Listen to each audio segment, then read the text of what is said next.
Francis arriva devant l'église. Son ami, le garde forestier, ne le fit pas attendre. L'aventure commençait. En parcourant toute la forêt, il s'agissait de découvrir un rossignol.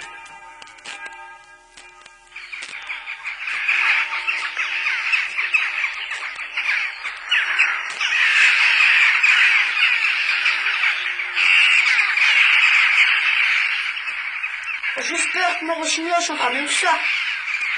Ce sont des choucas. Ils nichent dans le clocher. Ils ont la tête grise et ils sont plus petits que les freux. Qu'est-ce que c'est, des freux? C'est une sorte de corbeau. Il y en a là-bas, en bordure du champ. Et ceux qui volent plus loin? Ce sont peut-être des corneilles noires. Ne bougeons pas. Elles vont passer au-dessus de nous.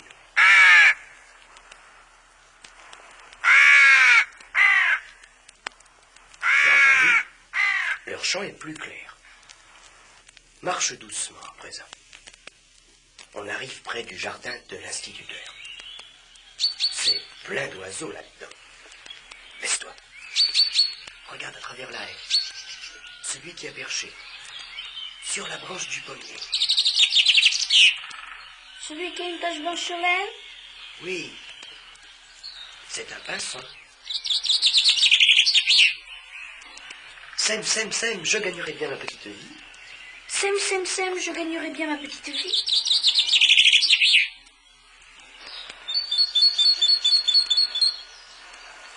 Oh, c'est plus pareil maintenant. C'est une mésange charbonnière qui a pris la relève.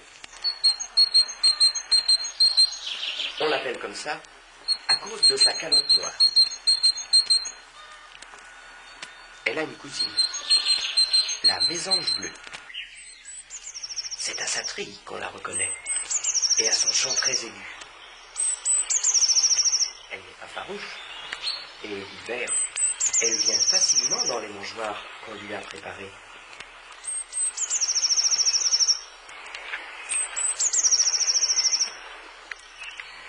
Et mon rossignol? Repartons.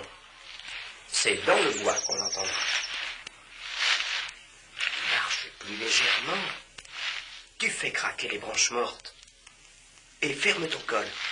Il fait frais dès qu'on est sous bois. Je n'ai pas froid du tout. Chut. Voilà la citelle.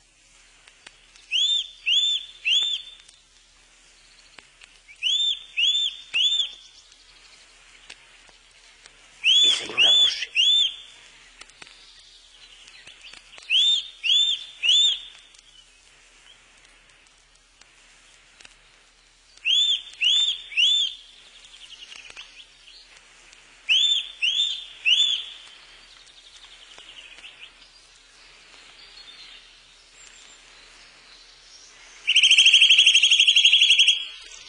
Ce n'est plus le même qui chante.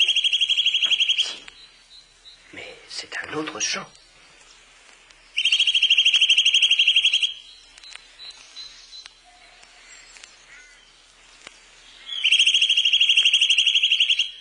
Comment dites-vous qu'on l'appelle?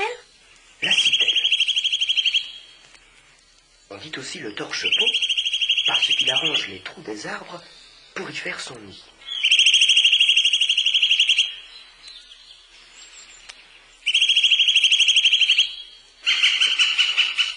Oh, t'as vu? C'est un pique-vert.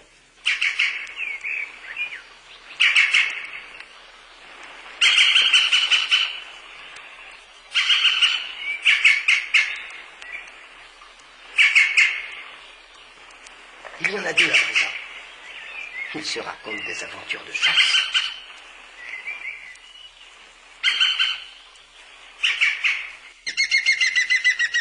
En voilà un troisième. Non. Celui-là, c'est le piquet-pêche. Un voisin d'une autre espèce. Ses phrases sont plus espacées. Il est beau aussi. Rayé noir et blanc, avec la calotte rouge. Regarde. Il traverse la coupe qu'on a faite il y a 3 ans. Les rejets ont poussé. ronce, du taillis, c'est le pays de la fauvette à tête noire.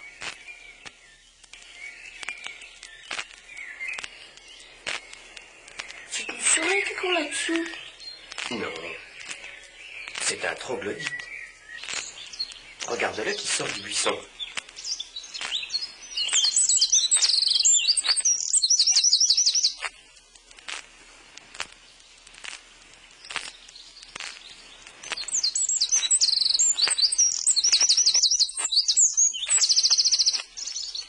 Son chant ressemble à celui du rouge-gorge.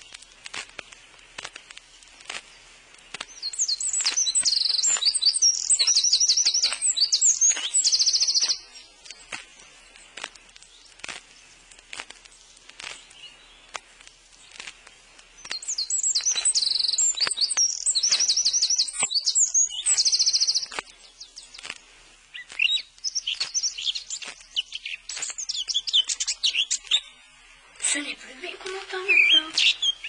Non, c'est la fauvette que je t'avais promise. Le mâle de la fauvette. On le reconnaît à sa tête noire. La femelle a le plumage marron.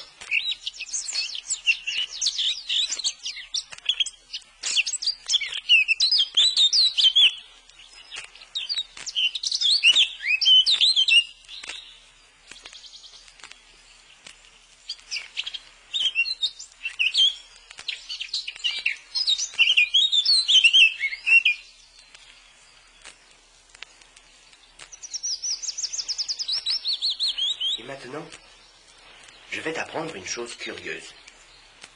Il y a deux oiseaux jumeaux, le pouillot phitis et le pouillot véloce.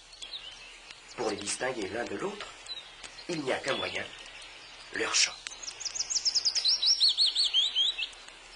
Voici le pouillot phitis.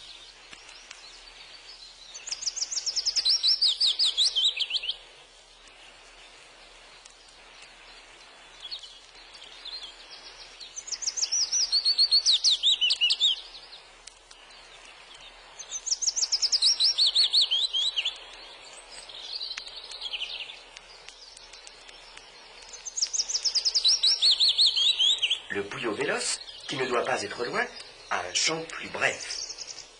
On l'appelle le compteur d'écus, car il égrène les notes comme des pièces de monnaie.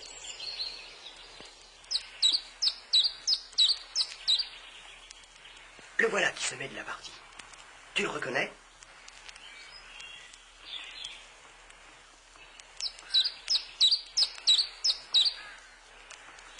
Oui.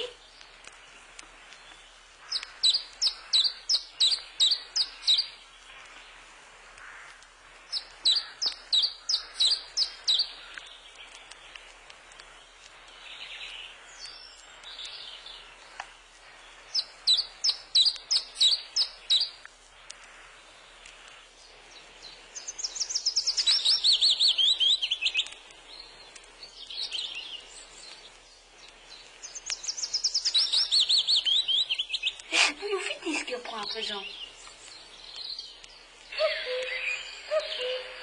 Oh, celui-là qui vient tout gâcher. C'est le coucou. Et c'est un vrai gâcheur. Il pond ses œufs dans les nids des autres oiseaux, et les pauvres parents doivent les nourrir au détriment de leurs propres petits. Il nous a entendus. Il est reparti sous bois. On va essayer de le suivre. Et mon rossignol? C'est le chemin.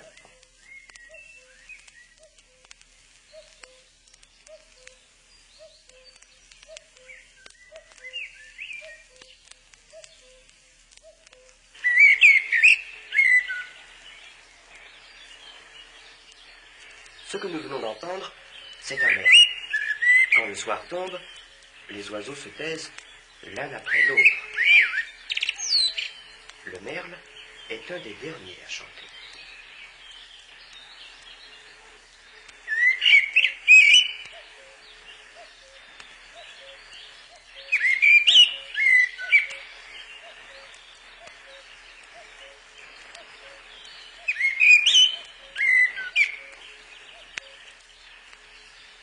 Et le rossignol? Il vient encore après, quand la nuit est vraiment tombée.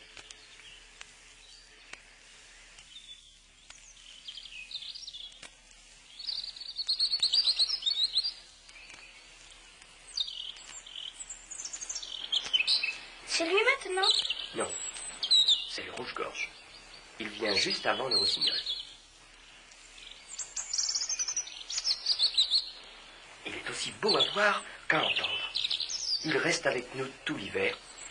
Et quand la neige couvre le sol, on le voit dans les cours des fermes. Il demande qu'on lui donne, en graines, le salaire des chansons dont il nous a réjouis à la belle saison. On va être obligé de rentrer et on ne l'aura pas entendu. Qui ça? Le rossignol? Ta patience est récompensée.